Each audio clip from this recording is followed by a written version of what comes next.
All right, good evening, everybody, and thank you for joining us here on Sports Wrap. I'm Chris Maathuis. And hi, everybody. I'm Ron Futrell. The Sweet 16 coming to a close, and we're entering the Elite Eight. Here to break it all down with us, new Running Rebel head coach, Josh Pastner. Thank you for joining. Listen, I want UNLV to be in this game. I don't want to be here next year, years after. I want to be there. We'll be on the road with you. That's great. Doing this show on the road, okay? Thanks for being here. We're going to talk about UNLV and love the shirt in a little bit. But first, let's go to some of the highlights of the games that you've seen today. Indianapolis, Indiana. Mark Pope still wearing blue. That's not BYU blue. That's Kentucky blue now. All Tennessee in this game, though. It was orange everywhere. Jordan Gainey with a dunk. Chaz Lanier then a jumper right after that. And Tennessee wins this one big, 78-65, and advances to the Elite Eight. All right, Atlanta, Georgia, Tom Izzo on the sideline here. How about Chase Richardson made a layup? This thing was tied at 63 following the layup. These guys, they're talented across the board, Coach, as you well know. You look at all these players out here, you see that right there. So it's 63-65 with about a minute and a half left. And Michigan State going to win this game 73-70. They advance to the Elite Eight. And when you talk about these big teams, do you like the fact that there are really no Cinderellas in this? It's all the big power boys. Well, look, in my old job years ago when I was in media, which is less than a week ago, I was at ESPN and Turner and everywhere else, NBC, the reality of it, and CBS. So I want to make sure that I can throw that in there too.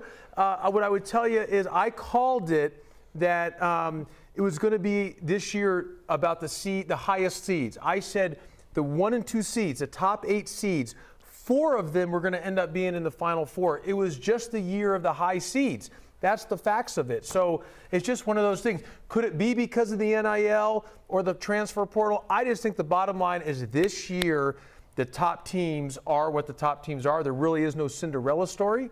And it's going to. I think it's going to make a great couple games going into the Elite Eight, and then to the Final Four. The transfer portal, in fact, you mentioned that, is open now, certainly. So there's all sorts of stuff going on with that. But it's got to be the NIL, the rich getting richer, so to speak, in this a little bit. How do small schools, how do little schools make up for it? The NIL is here to stay. The portal's here to stay. You've got to be great at evaluating. So yes, the NIL and having money is critical and important, but you still got to evaluate with your eyes. This isn't tennis or golf where you can just, it's an individual sport. It's still about team, and you've got to put the right pieces together. So you've got to have the money to get the guys, but then you've got to make sure you're making the right decisions. And so it does matter. What I would tell you is, can I make a plea out there for all the Running Rebel fans? Let's donate to the NIL. Why not? I mean, come on, let's go. So, but that's the reality of it right now. You can't complain about it. You've got to be solution focused. You've got to accept it. You've got to be quick on your feet. You've got to be ready to adapt. You've got to be willing to change. And things are moving in real time.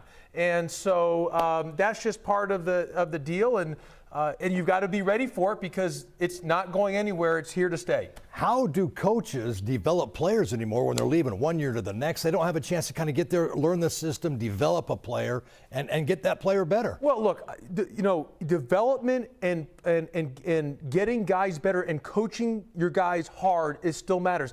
Regardless of the money, you've got to hold guys accountable. Guys want to get better. Players want to get better. So part of it, and I believe this, is player development. You've got to have that sweat equity. You've got to be in the trenches with them. You've got to be in the foxhole with them. They want to be pushed. You want to hold them to such a high standard and say, okay, here's our standard. And if your standard's here, I'm not bringing the bar down to you. It's your job to raise your standard from here and meet me at this standard. And that's part of player development. So even with the money that the players are getting, they still want to be coached. And I think that's still so important in the game today is getting guys better, player development. That's going to be a key aspect for us at the UNLV Running Rebels, that we want to get guys better. The guys that I hire on our staff, they've got to be really good coaches who are going to push the guys, get guys better, because that's still got to be a key part of development. Okay, we got to talk about that a little bit more. You have time for another? I got 4 more. You want 4 hours, 5 hours? Let's go. Let's go. It's Las Vegas. So, because of that, we will have more with Coach Pastner later in the break. We're also going to talk about his vision for the Running Rebels next season. Sports Wrap. We'll be right back.